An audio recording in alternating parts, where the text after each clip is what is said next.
ونستعينه ونستغفره ونعوذ بالله من شرور أنفسنا ومن سيئات أعمالنا من يهده الله فلا مضل له ومن يضلل فلا هادي له أشهد أن لا إله إلا الله وحده لا شريك له وأشهد أن محمدا عبده ورسوله يا أيها الذين آمنوا اتقوا الله حق تقاته ولا تموتن إلا وأنتم مسلمون يا أيها الناس اتقوا ربكم الذي خلقكم من نفس واحدة وخلق منها زوجها وبث منهما رجالا كثيرا ونساء واتقوا الله الذي تساءلون به والأرحام إن الله كان عليكم رقيبا يا أيها الذين آمنوا اتقوا الله وقولوا قولا سديدا يصلح لكم أعمالكم ويغفر لكم ذنوبكم ومن يطع الله ورسوله فقد فاز فوزا عظيما أما بعد فإن أصدق الحديث كتاب الله وخير الهدي هدي محمد صلى الله عليه وسلم وشر الأمور محدثاتها وكل محدثة بدعة وكل بدعة ضلالة وكل ضلالة في النار أو كما قال صلى الله عليه وسلم. Sidang hadirin, tuan-tuan, puan-puan, sahabat-sahabat yang dikasihi dan dirahmati Allah sekalian. Sedikit sambungan daripada apa yang saya bicarakan sebelum maghrib. Sambungan daripada apa yang saya bicarakan sebelum maghrib berkenaan dengan gerakan dakwah Ahlus Sunnati wal Jamaah di Pulau Pinang secara khususnya dan juga di dunia secara umumnya. Okey, boleh pelan sikit. Sekejap lagi suara saya dia naik tinggi. Raja B tahu. Jadi tuan-tuan sekalian, apabila kita berbicara tentang kombinasi antara tenaga muda dan juga tenaga yang lama, yang junior dan juga yang senior, kalau kita lihat dalam pendekatan dakwah Nabi SAW, para sahabah yang rapat dengan Nabi SAW, sebahagian daripadanya merupakan tenaga-tenaga dan generasi muda. Bahkan kalau kita lihat pada hari ini, realitinya dakwah Ahlus Sunnah ini, dakwah salaf ini banyak tersebar melalui internet. Itu yang paling agresif dan itu yang paling popular. Kuliah-kuliah, kelas-kelas pengajian ilmu, alhamdulillah dari masa ke semasa meningkat. Tapi yang paling luas sebarannya adalah melalui YouTube, tulisan-tulisan yang disebarluaskan melalui internet. Kerana pembaca blog ataupun pengguna internet pada hari ini 81% adalah orang muda, yakni dalam lingkungan umur 20 hingga 40 tahun pengguna internet. Jadi ini satu perkara yang sangat-sangat ataupun penting untuk kita tekankan. Bukan kita kata orang yang berusia itu tidak menggunakan internet, tak. Tapi maksudnya tenaga muda, orang muda yang mana mereka ini merupakan penyambung kepada usaha golongan-golongan generasi-generasi yang telah mendahului kita. Dakwah mereka telah mendahului kita, tenaga mereka telah mendahului kita, pengalaman mereka telah mendahului kita. Jadi perlu ada kesinambungan, tanpa perlu ada empire. Saya sebut banyak kali tadi empire.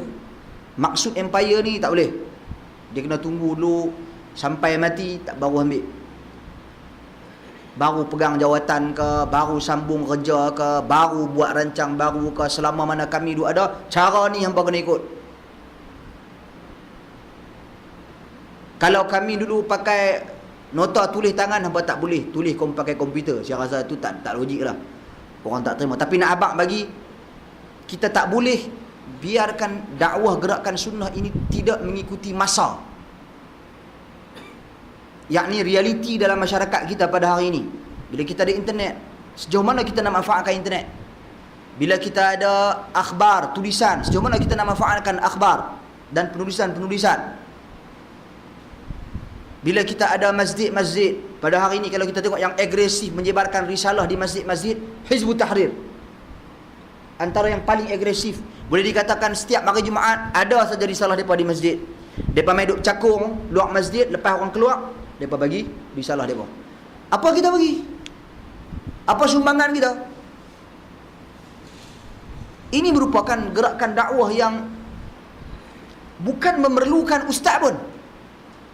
Ustaz hanya diperlukan, ustaz tolong cek ustaz, betul tak kami bagi? Betul tak kami tulis? Ustaz berperanan di tempat-tempat tertentu saja. Yang selebihnya tanggungjawab semua. Ustaz berperanan nak memastikan, ilmuwan berperanan nak memastikan apa yang disampaikan itu betul ke salah ke, itu saja. Kemudian dia mengajak beberapa tempat, memberikan usrah, penjelasan, penerangan tentang agama. Selebihnya tanggungjawab kita untuk menyebarluaskan agama ni. Jadi tuan-tuan dan puan-puan sekalian, saya melihat dua tempat yang saya pernah pergi lah, yang lain-lain saya tak tahu.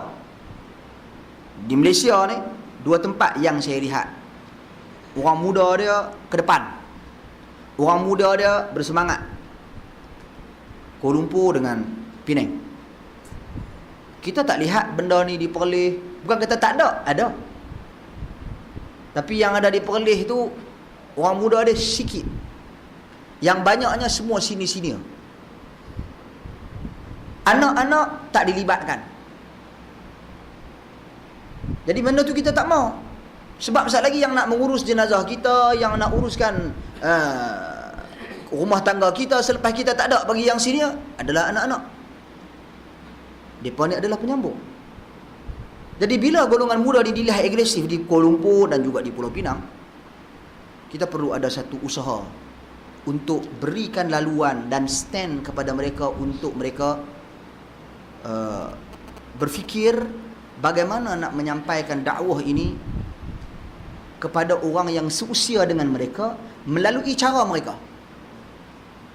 Dengan nasihat dan petunjuk dari yang senior.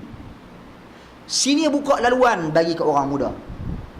Orang muda memanfaatkan pengalaman yang senior. Waktu senior dakwah masa muda-muda dulu, manfaatkan pengalaman dan gunakan. Ini perlu ada. Tak boleh ada setiap nak buat ni nak kena ni, tak buat, tak boleh nak kena tengok dulu apa kita kata. Ni mungkin tak sesuai dengan cara orang kita lama, tak boleh. Ini seperti yang saya katakan tadi, dakwah ahli sunnah bukan dakwah nenek moyang. Dia dakwah ahli sunnah ni dia sesuai dengan masa, dia sesuai dengan realiti. Walaupun intipati isi kandungannya adalah apa yang telah disampaikan oleh Nabi 1400 tahun dulu. Tak berubah. Approach dia tu berubah. Nanti kita ada video kamera. Manfaatlah kalau video kamera untuk kita nak memastikan dakwah kita ni sampai. Manfaat kalau internet. Bagi peringkat-peringkat orang yang senior tak ada masa dah nak duduk 4 jam depan internet, mampu lenguh pinggang. Sakit mata, pening kepala. Tapi bagi yang muda 4 jam biasa depan internet, no problem. Jadi sebab tu kita minta supaya dibuka ruang kepada mereka. Bagi yang sini buka ruang. Dan yang junior, yang muda ni mesti mengambil pengalaman dan nasihat juga daripada yang tua. Kita tak mau saat lagi main muda dia ketepikan terus. Pakcik-pakcik dia, ustaz-ustaz dia dulu semua, yang tu kita tak mau. Seperti mana benda ni berlaku di negara jiran kita dakwah sunnah dia. Bila orang muda ni balik, dia tinggal terus ustaz sini dia. Jadi itu tak ada satu penghormatan. Jadi hubungan jadi tak meriah. Yang sewajarnya dakwah ahli sunnah ni tersebar daripada atas ke bawah sampai ke semua peringkat, akhirnya tertumpu kepada beberapa batang tubuh sahaja. Dia tak pergi meluas. Disebabkan wujud di sana sikap penting diri sendiri, wujud di sana sikap monopoli, wujud di sana sikap mengkultuskan dakwah ini, wujud di sana sikap dia jadi empire, ini kawasan aku. Jadi macam nak masuk kawasan dia kena bayar ufti pula. Benda tu kita tak mau berlaku, tuan-tuan dan puan-puan sekalian. Jadi kita bagi laluan, kita bagi peluang kepada generasi muda. Sebab tu antara yang saya cadangkan kepada pemuda-pemuda ni supaya gerakan dakwah sunnah ni, bila kita berfikir diri kita sebagai da'i, orang pendakwah, beza dengan kita memikir diri kita sebagai mad'u yang didakwah. Yang didakwah ni dia nak ustaz cakap balun, cakap. Sebagai seorang da'i, saya di sini, saya duduk di sini, saya nak kena tengok siapa dia saya punya audiens saya. Adakah semua audiens saya boleh menerima apa pandangan-pandangan yang saya berikan? Kalau mereka tak boleh terima, saya nak kena tengok tajuk yang agak lunak. Semua boleh terima. Audiens penting. Sebab tu kadang-kala video-video dalam internet ni dia ada masalah. Sebab ustaz yang mengajar dalam internet tu sebenarnya dia mengajar untuk audiens dia yang dah faham. Tapi bila dipasang dalam internet, yang tak pernah belajar agama, yang tak pernah kenal agama pun view dia punya video. Hei, apa ustaz ni mengajar mana ni? Aku tak ada dengar benda lagu ni.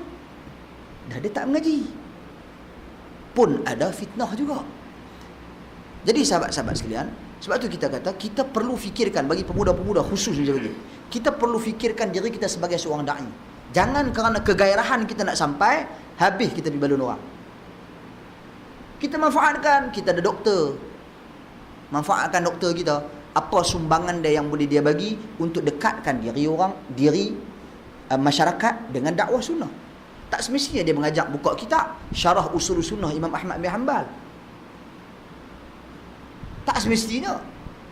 Dia mungkin boleh buat medical check up percuma. Contoh, duduk di masjid petang-petang, kumpul orang kampung kawasan, kita petang ni kita buat sikit periksa kesihatan percuma, kumpul orang, duduk lepas maghrib, bagi sikit tazkirah. Panggil ustaz bagi tazkirah. Ada yang pakar sikit, katakanlah bekas pemain bola sepak Pulau Pinang kata kan, tiba-tiba terima dakwah kita, buat training budak-budak petang percuma, kumpul, berkenalan dengan bola sepak, futsal ke apa ke. Kita manfaatkan ke semua benda-benda yang merupakan wasilah yang harus. Jangan pergi karaoke. Mentang-mentang ustaz tu lepas orang yang terima dakwah ni bekas dia penyanyi, pemain gitar ke apa ke, kita karaoke dulu lah. Tak ada dakwah nak tarik, tak payah buat kerja lepas tu. Yang tu yang tidak syar'i dah, wasilah yang bukan syar'i.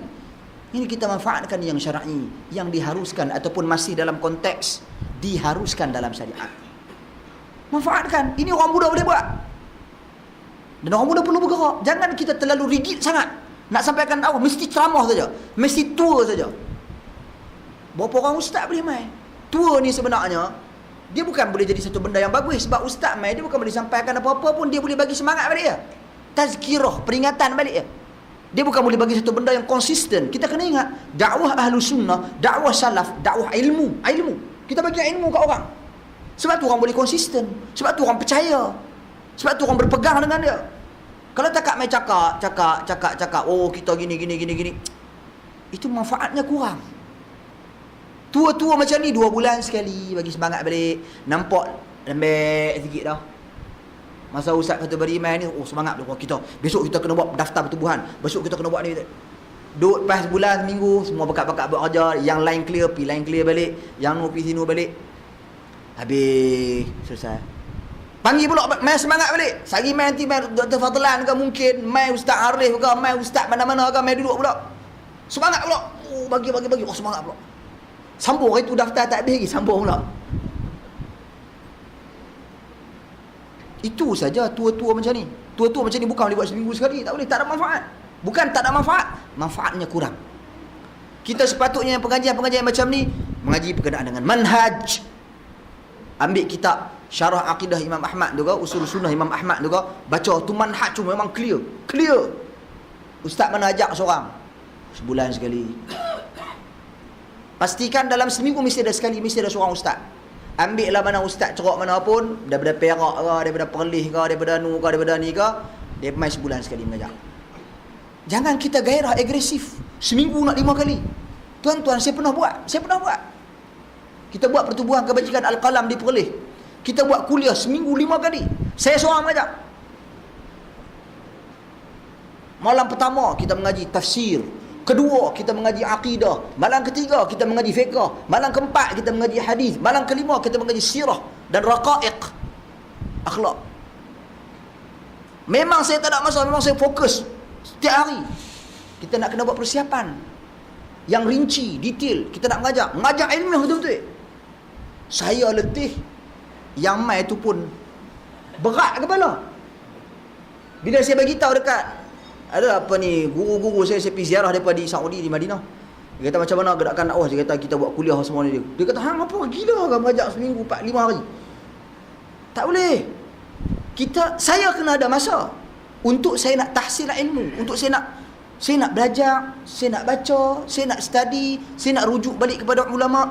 Tuan-tuan dan puan sekalian, mana ada orang habis dah mengaji ilmu? Tak ada.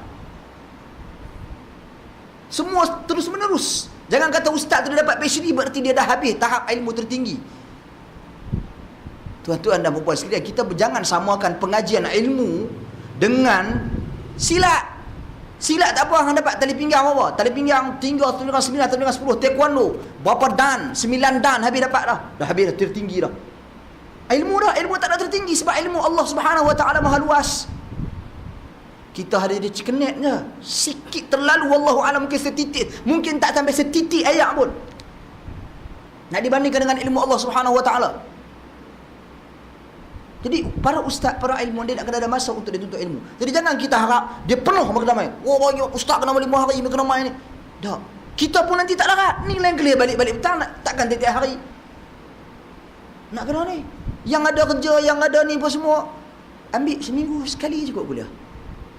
Selebihnya kita fikirkan program-program kebajikan, program-program yang disebutkan tadi, program-program yang bersifat kemasyarakatan untuk kita sampaikan.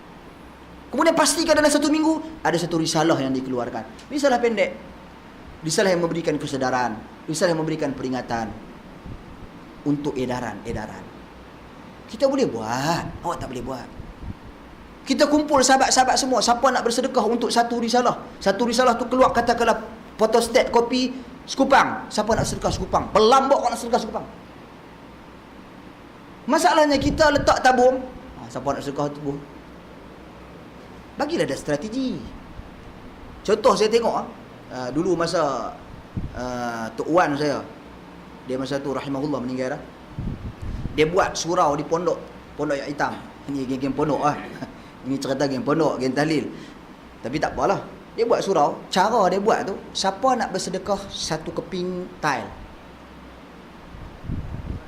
Satu keping tile. Satu keping tile berapa ringgit ya? Semua orang panggil aku satu. Habis aku 10, aku 50, aku habis. Tapi kalau tak, siapa nak sedekah, kita perlu duit lebih kurang 30,000. Siapa nak bagi? Itu strategi ya sebenarnya, strategi ya. Benda ni, dakwah ni perlu dana. Jangan main duk ingat kata kita kena pengorbanan. Jangan nak kira pengorbanan. Ini yang nak mai apa semua ni, tuan-tuan apa semua ni, nak mai ni, yang nak mai tolong rakam, sekali lagi nak pi upload, nak pi sana, yang ni nak pi sini, yang ni nak jaga ustaz nak mai pula macam mana, kenderaan, penginapan dan sebagainya. Semua ni perlu kepada dana.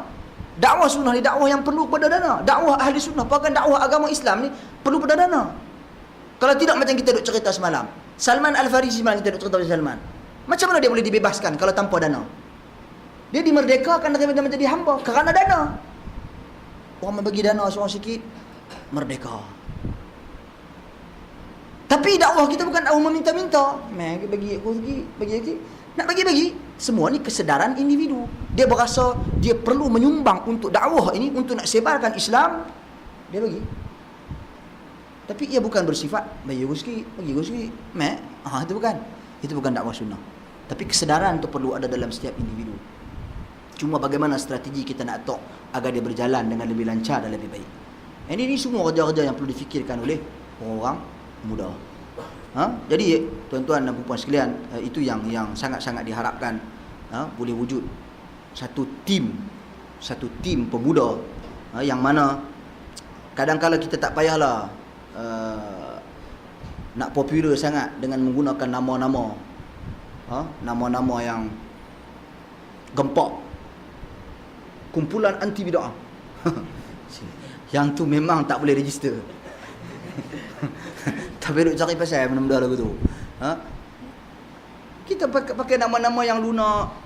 Kumpulan cinta Islam, kumpulan Islam Agama Rahmat ke, kumpulan pertubuhan kebajikan apa ke, Muslimin ke, apa pun nama-nama yang biasa-biasa, yang penting bukan nama kumpulan tu, yang penting isi kandungan dan penghayatannya. Gerakan kita tu nak gerak ke arah mana? Apa hala tuju kita? Kita nak buat apa lah ni? Kita nak jadikan masyarakat tu ahli sunnah. Ahli sunnah wal jamaah. Macam mana kita jadikan masyarakat ahli sunnah wal jamaah? Apa kepakaran yang aku ada? Aku ada ilmu.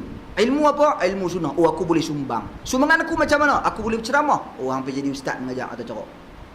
Lepas tu ustaz ni pula, aku ceramah aku kurang pandai. Aku pandai tulis. Tulis. Aku engineer, aku nak sumbang kau mana ni? Oh, tengok bagian IT. Kau tengok hang boleh upload ke, boleh download ke, boleh apa ke. Aku nasi kandang je tu ke. Kerja aku buat kenori. Contoh. Jadi ini semua ni daripada gabungan. Kalau main duduk, kita kena buat ni, kita kena buat ni. Semua pakat nak berdengung. Aku tak reti buat itu.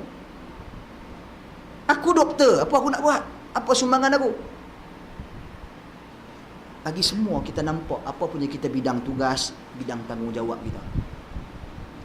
Dan kesemua ni adalah satu kehidupan manusia. Dan itulah yang berlaku dalam masyarakat harian kita. Pendekatan kita. Bukan ustaz tak mampu nak mendekati semua level. Yang nak kawai mamak, mesti geng kedai mamak. Yang nak sentuh berkenaan dengan golongan-golongan profesional, kalau mai daripada golongan profesional lebih mudah diterima. Pasal dia ada satu tanda respect, tanda hormat. Hang doktor ke? Okey. Tapi kalau mai hang dekat ustaz ngaji mana? Ngaji Madinah. Payah.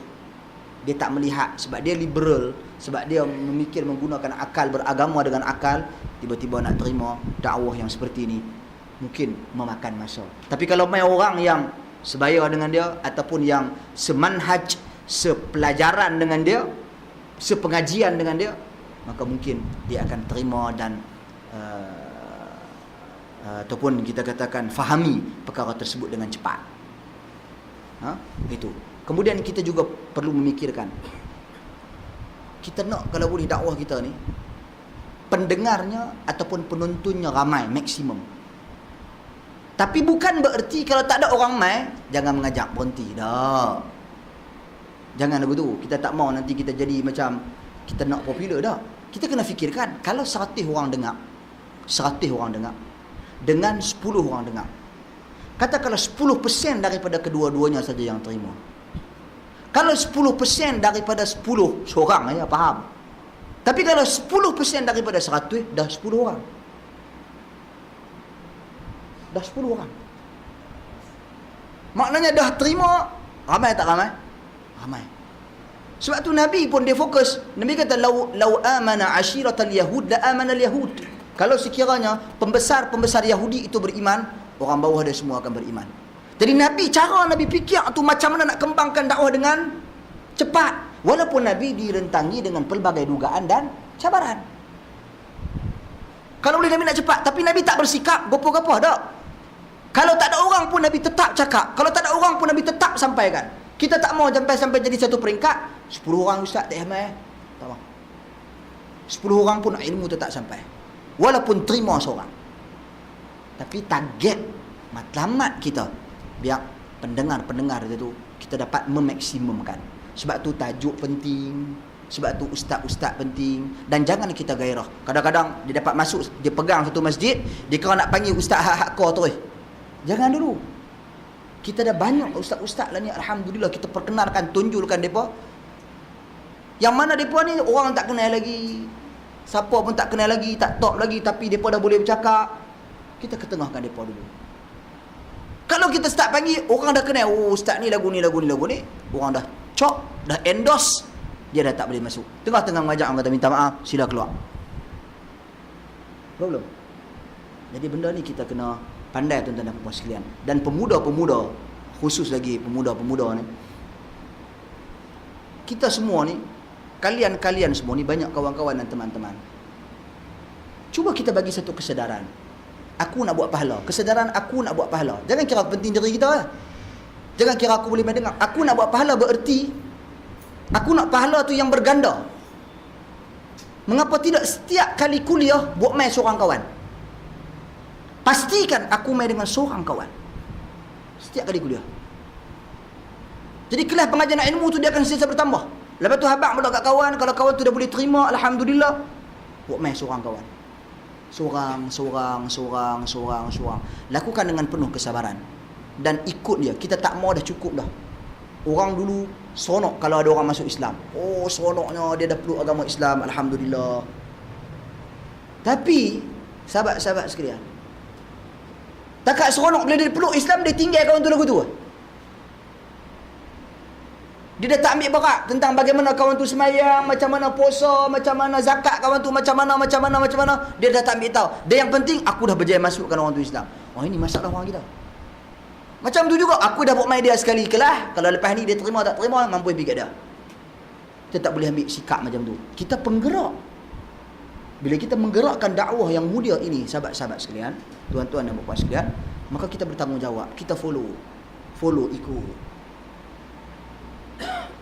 Sesama kita ni pemuda-pemuda perlu ada program-program. Malam kemarin dulu ada satu badan agensi yang kita bersama-sama ada satu wacana dengan mereka. Dia buat satu program. Ialah program ahli hijrah tu satu bab lah. Satu lagi dia buat program membaca Al-Quran. Jadi dia bagi hadiah kepada beberapa orang ahli. Dia pilih 30 orang dulu. Dia nak tengok dalam tempoh 3 bulan khatam Quran. Dia nak tengok dalam tempoh 3 bulan khatam Quran. Jadi dia observe. Dia buat satu carta, nota, dia buat satu jadual, bagi hang baca berapa juzuk dah. Okey, 1 2 cek, ada seorang cek. Benda-benda tu untuk pemuda, mengapa kita tak terapkan? Jangan tunggu ustaz mengajak lah. Kemudian kita wujudkan satu usrah kecil, 5-6 orang. Baca buku sahaja, ambil kitab-kitab mudah.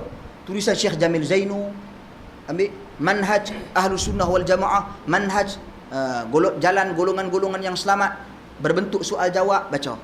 Okey, baca, dengar. Sekali passing baca habis. Okey, kita habis kita habis 2 tajuk. Kita habis 2 tajuk, 3 tajuk hari ni contoh. Cukup lah. Tak faham, tanda bulat. Oh, nanti ustaz main minggu depan, tanya ustaz. Adakan program-program ini untuk pemuda ni? Pemuda. Dan banyak lagi kalau boleh duduk bincang. Fikirkan macam mana kita nak buat satu proses pengkaderan. Kadirkan untuk generasi yang seterusnya. Kita nak kalau boleh ada di kalangan pemuda suatu hari nanti ni, dialah yang akan mengajak di tempat ni. Dialah yang akan mengajak. Kena ada target tu. Kemudian yang mana pemuda ni kita nampak dia bagus, kita nak channelkan dia ke arah pengajian agama. Hantar dia pergi mana? Pergi Mesir ke, pergi Jordan ke, Syria ke, pergi Madinah ke, tempat-tempat sunnah ke, mana ke, hantar pergi. Jadi dia balik, dia ada wakil pendakwah kita di sini setempat. Itu kita kena rancang dah, kita kena ada. Anak hang ada berapa orang? Anak hang ada 3. Hang tengok yang mana yang paling cerdik sekali. Ini masalah yang paling cerdik semua nak pergi bagi jadi mengaji medik. Semua nak pergi bagi jadi mengaji engineer. Yang tak cerdik ni cukup apalah hantar pergi pondok. Itu yang balik-balik itu bohong orang ni. Hafal tak ingat. Lupa habis semua. Jadi kita kurang, kita sayang orang cerdik kita ni pakat-pakat pergi. Tak, kita nak kalau boleh yang paling cerdik itu kita hantar pergi mengaji agama. Dia ada kekuatan hafalan, dia ada kekuatan kefahaman. Yang ni yang balik akan melakukan perubahan. Ustaz Loy tak marah. Loy ambil tak tahu apa. Sampai tak tahu dunia, tak tahu semasa, sampai tak tahu hafalan, tak ingat. Yang ni lupa, yang ni dan lupa benda biasa. Lupa manusia biasa. Siapa-siapa pun lupa. Tapi sampai tak ingat, sampai tak faham apa dia mengaji. Kacau. Pergi mengaji Madinah ke, setahun dah tak lepi lah, berhenti. Itu masalah. Lepas tu balik-balik cakap pandai kampung. Itu problem lah. Memanglah ilmu ni dia tak perlu mengaji Madinah pun. Tak perlu mengaji Madinah pun sebenarnya. Mengaji mana-mana pun. Kalau mengaji ilmu yang benar, ada kesungguhan, dia boleh kuasai. Apa ramai pelajar-pelajar UIA tak payah pergi Madinah. Tapi penguasaan bahasa Arab lagi bagus daripada pelajar Madinah. Penguasaan ilmu hadis lagi bagus daripada pelajar Madinah. Bukan kata semualah, tapi ada. Itu adalah realitinya. Pasal apa? Pasal ada kesungguhan. Lah ni kitab ilmu banyak tersebar. Kata ceruk ada, kitab semua ada. Pensyarah-pensyarah pun main daripada pelbagai latar belakang. Jadi ini perlu kita manfaatkan sahabat-sahabat sekalian. Jadi sebab itulah saya kata bagi pemuda-pemuda ni, walaupun bergerak dengan mungkin sebahagiannya bergerak dengan Persatuan Muhammadiyah, mungkin sahabat-sahabat sekalian tidak menjadi masalah kalau ditubuhkan satu sayap pemuda khusus. Pemuda khusus. Kita biar kita banyak pertubuhan tak apa, tapi jangan pertubuhan yang duk sibuk mencari ahli. Yang tu yang nak berpecah. Berebut hang daftar ahli aku juga noh. Lagi hang daftar ahli aku juga. Yang ni yang duk jadi penyakit. Nak buat pertubuhan buat untuk bergerak. Siapa nak masuk dia kena bergerak. Cukup tetapkan ahli 50 orang, 30 orang. Cukup, maksimum cukup. Yang ni semua yang duduk dalam ni semua kaki bergerak. Bukan takat ni duk kira hujung tahun ni kita berapa ahli dah ni. Loh. Baru 300. Lepas tu kita targetkan 1000 tak sampai lagi. Dia duk fikir nak cari ahli. Dah lari tune daripada tujuan asas nak sampaikan dakwah message. Buat satu tim, ini organisasi untuk memudahkan gerakan, itu sahaja. Tak ada benda lain. Bila ada masalah kita duk kira organisasi, kita dah lari. Kita tujuan kita buat program, tujuan dia nak mengangkat nama organisasi. Nak angkat nama pertubuhan. Oh, kita dah buat program ni, tengok pertubuhan kita. Tahun ni kita dah buat 8 program. Tujuan dia kita nak angkat kita punya nama. Bukan kita nak angkat matlamat dakwah kita sampai. Sudah lari. Sebab tu saya kata, walaupun kita banyak pertubuhan pun tidak ada masalah. Biar pi banyak, biar selambak pun tidak ada masalah. Tapi jangan kita berpecah. Tujuan ada pertubuhan ni wakil kawasan geng-geng Rajabi katakan. Geng-geng jauh duduk mana halatah tu. Kawasan ni kita bagi kawasan depa. Daripada 30 orang depa yang bergerak kawasan ni. Lepas tu sekali-sekala kita nak buat sama. Okey Rajabi yang panggil geng awak mai. Kawan ni panggil geng apa mai? Geng balik pulau, geng payah terhubung. Panggil. Semua main duduk sini. Kita buat sekali. Ini wakil-wakil. Di setiap tempat kita ada wakil. Macam itulah cara dia. Sebab tu dakwah Islam tersebar. Orang daripada Yaman mai jumpa Nabi Islam kan. Lepas tu Nabi hantar seorang je pergi ke Yaman. Mu'adz bin Jabal pergi settlekan mereka di sana. Wakil. Nabi tak hantar sahabat-sahabat semua pergi. Tak. Siapa nak tinggal dakwah sini? Pakat-pakat pecahkan tenaga. Okey? Jadi itu sedikit sebanyak nasihat saya dalam isu. Jadi ini pun dah lama ni. Kita ada 10 minit lagi nak bercakap pasal doa. Sahabat-sahabat sekalian, doa ni dah 10 minit ni dah insya-Allah. Bila bercakap pasal doa seperti yang kita ketahui, tuan-tuan dan puan sekalian, doa ni dia ada dua jenis. Aqsamud doa terbahagi kepada dua. Ataupun sebelum kita bicara pembahagian doa, pengertian doa daripada perkataan da'a yad'u, panggil, seru. Itu maksud doa. Adapun pembahagian doa ada dua. Satu doa dia panggil apa? Doa apa? Doa apa satu? Siapa tahu? Siapa tahu? Satu doa ibadat. Satu lagi doa masalah. Ingat? Kena tahu. Doa ibadat dengan doa masalah. Doa ibadat dan doa masalah. Kita ambil doa masalah dulu. Doa masalah ni maksudnya doa yang bersifat memohon, minta. Ya Allah Tuhanku, kurniakanlah kepada aku. Rabbana atina fid dunya hasanah wa fil akhirati hasanah wa qina adzabannar. Allahumma ighfir lana dzunubana. Allahumma inna nas'aluka ilman nafi'a. Semua doa yang berbentuk meminta, mohon, bagi kat aku, tolonglah ya Allah, berikan kepada aku. Ya Allah, berikanlah kepada aku. Ya Allah, jauhilah aku daripada. Itu semua doa berbentuk memohon, minta. Dia panggil masalah. Satu lagi dia panggil doa ula ibadah, doa ibadat. Berdasarkan hadis Nabi SAW dalam riwayat Tirmizi, ad-du'a'u huwal ibadah. Doa itu adalah ibadat. Itu yang sahih. Adapun yang dhaifnya tu ad-du'a mukhul ibadah.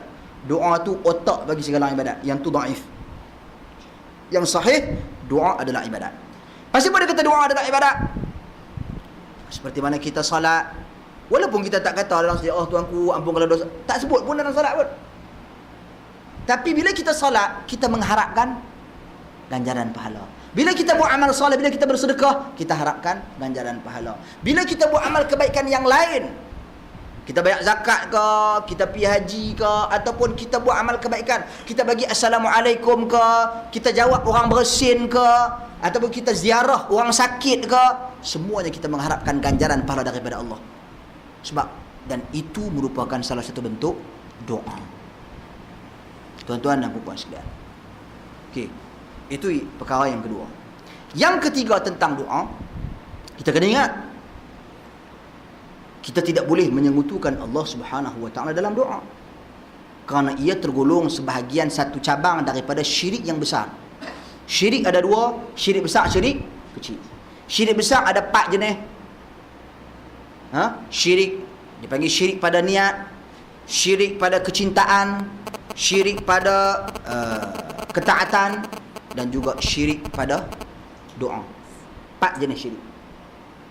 Syirik pada niat, kita berniat melakukan sesuatu bukan kerana Allah. Seperti man dzabaha li ghairillah faqad asyrak.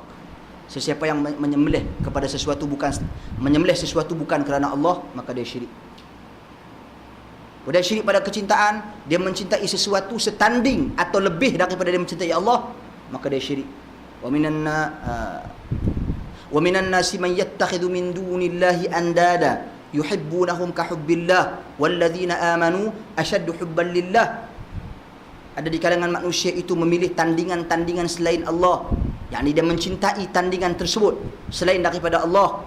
Sedangkan orang-orang yang beriman itu mereka sangat-sangat mencintai Allah Subhanahu wa taala. Jadi kalau dia cintai sesuatu sama dengan dia cinta pada Allah ataupun lebih, maka dia telah syirik, terkeluar daripada Islam. Ketiga, syirik pada ketaatan. Dia mentaati kepada sesuatu dalam rangka menderhakai Allah. Dia taat kepada manusia untuk menderhakai Allah. Allah kata haram, arak. Dia taat kepada manusia. Manusia dia kata arak halal, dia pun kata halal. Haram dia telah menghalalkan apa yang Allah haramkan.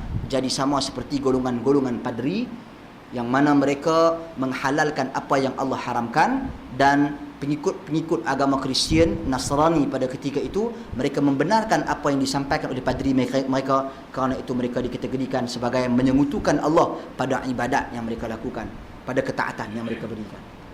Ini hadis Nabi yang Nabi kata kepada Adi ibn Hatim, ayuhilluna ma haramallah wa yuharrimuna ma ahallallah. Adakah padri-padri tersebut mereka menghalalkan apa yang Allah haramkan dan mengharamkan apa yang Allah halalkan, dan kamu semua mengikuti perintah mereka? Kata Adi ibn Abi Hatim, ya benar. Maka kata Nabi, fatilka ibadatuhum, maka itu menunjukkan kamu mereka menyembah padri-padri tersebut. Syirik. Dan yang terakhir, syirik pada doa, iaitu berdoa kepada sesuatu selain daripada Allah Subhanahu wa taala, memohon kepada sesuatu selain daripada Allah. Kata Nabi dalam hadis Ibn Abbas, apa dia? Idza sa'alta fas'alillah wa idza ista'anta fasta'in billah. Bila kamu nak minta, nak bertanya sesuatu, tanyalah kepada Allah. Nak minta sesuatu, mintalah pertolongan hanya kepada Allah. Bukan diminta dekat kubur, kat keramat naga. Ada lagi naga tu kan? Tak oboh-oboh lagi. Itu keramat, itu syirik. Pergi minta bernazak di situ. Satu amalan yang syirik besar. Doa kepada sesuatu selain daripada Allah Subhanahu wa taala. Maka ini kita perlu berhati-hati. Itu perkara yang ketiga tentang doa. Kemudian seterusnya, tuan-tuan dan puan-puan sekalian, cara-cara untuk kita berdoa. Cara-cara untuk kita berdoa. Cara untuk kita berdoa ni ada beberapa kategori. Pertamanya, kita berdoa secara langsung, tanpa perantara. Kita minta turun hidayah, ya Allah ya Tuhanku, ampuni dosa-dosaku. Ataupun dengan bentuk ibadat yang kita buat tadi. Itu cara dah, langsung. Itu dalil sangat banyak lah dalam Quran, dalam hadis, semua bentuk-bentuk doa Nabi SAW. Begitu juga yang kedua, cara untuk kita berdoa adalah melalui perantara. Yang perantara ni dia panggil tawassul. Tawassul ni dia ada berapa kategori? 3 kategori. Tawassul ni perantara, maksud perantara. Kategori yang pertama, menjadikan nama-nama Allah Subhanahu wa taala sebagai perantara. Kita nak minta apa? Nak minta murah rezeki. Kita guna nama Allah, ya Razzaq, wahai yang memberikan rezeki, yang menganugerahkan rezeki. Urzuqni, berikanlah rezeki kepada aku. Ya Rahman, wahai yang Maha Mengasih. irhamni, kasihanilah aku. Kita kena guna nama, sebab tu kita kena faham. Sebab kita tahu kesesuaian yang kita nak guna. Kalau kita nak minta kita nak minta contoh, nak minta pengampunan, tak sesuai kita nak bubuh nama Ya Razzaq ighfirli, wahai yang maha pemberi rezeki, ampunilah aku. Dia tak berapa kena. Kita kena guna nama Allah Ya Ghaffar, Ya Ghafur, wahai maha pengampun, ampunilah aku, baru kena. Nampak? Kalau kita kata Ya Ghaffar, wahai yang maha pengampun, urzuqni, berikanlah rezeki kepada aku, tak berapa nak teli. Jadi dia kena pandai guna nama Allah Subhanahu Wa Taala. Sebab tu kita kena baca buku-buku seperti karangan susunan Syekh Sa'id ibn Ali ibn Wahab Al-Qahtani tentang nama-nama Allah Asmaul Husna. Baca. Dalam buku tu dia menjelaskan kepada kita bagaimana cara kita nak berdoa dengan nama-nama Allah. Begitu juga buku karangan Syekh Abdul Razak Al-Badr, anak kepada ulama hadis besar Madinah, iaitu anak Syekh Abdul Muhsin Abbad. Syekh Abdul Razak, dia ada tulis juga buku Asmaul Husna. Bagaimana cara kita nak doa dalam tu? Apa doa-doa dengan nama-nama Allah yang husna ini, yang termaktub di dalam Al-Quran dan juga hadis-hadis Nabi. Begitu juga karangan satu lagi buku yang bagus, yang pecahan-pecahan dia tu lebih jelas, karangan Dr. Abdul Razak Ridwani. Dr. Abdul Razak Ridwani, seorang tokoh ilmuwan daripada Mesir, Al-Azhar, disusun buku tentang Asmaul Husna juga, tapi dia pecahkan terus melalui, dia buat pembahagian, dia bagi pengertian nama Allah Subhanahu Wa Taala ni, kemudian bagaimana ahlu sunnah memahaminya, kemudian bagaimana cara ahlu sunnah menggunakan nama ini untuk berdoa dengannya, dalil-dalilnya berdasarkan Quran dan Sunnah. Senang, pembahagian itu sangat jelas. Kita kena buat. Dia bukan kira menyanyi lagu tu ya, bukan kira lagu tu. Benda ni saya rasa kita kira orang sunnah ni sangat jelas benda ni. Kita faham satu persatu nama-nama yang kita baca. Kemudian dalil dia jelas doa dengan nama Asmaul Husna ni, iaitu walillahil asmaul husna fad'u biha. Bagi Allah tu nama-nama yang indah, maka berdoalah kamu dengannya. Kemudian dalam hadis juga Nabi kata apa? Lillahi 99 asman man ahsaha dakhalal jannah. Bagi Allah itu ada 99 nama, barang siapa yang ihsa dia, maka dia akan mendapat ganjaran syurga daripada Allah. Dia akan masuk syurga. Ihsa ni, kata para ulama, antaranya Al-Imam An-Nawawi rahimahullah, yang diartikan dengan ihsa adalah, pertama sekali dia membaca nama tersebut, kedua dia menghafal, ketiga dia berdoa dengan nama tersebut, baru dapat ganjaran pahala yang besar, iaitu syurga Allah Subhanahu Wa Taala. Itu satu, berdoa dengan menggunakan nama-nama Allah. Kedua, menjadikan perantara dalam doa juga, iaitu menjadikan orang yang soleh, doa orang-orang yang soleh sebagai perantara. Seperti kita bertemu zaman Nabi, para sahabat bertemu dengan Nabi, ya Rasulullah, tolong saya doa kepada Allah, minta saya kepada Allah. Contoh yang paling jelas, apabila Rasulullah SAW dah wafat, Umar Al-Khattab radhiyallahu an bertemu dengan siapa? Abbas bin Abdul Muttalib. Minta agar Abbas berdoa. Kata Umar, dulu kalau Nabi ada, kami minta kat Nabi, tapi sekarang Nabi dah wafat. Yakni menjadikan doa orang-orang yang soleh yang masih hidup sebagai perantara. Yakni pi tolong doa kat saya tuan, bukan pi dekat kubur orang dah mati. Okey, dalil dia sangat jelas, tadi saya cerita berdasarkan hadis Nabi sallallahu alaihi wasallam dan perbuatan Umar Al-Khattab radhiyallahu anhu. Ketiga, doa melalui amalan yang soleh. Perantara dia adalah amalan yang soleh.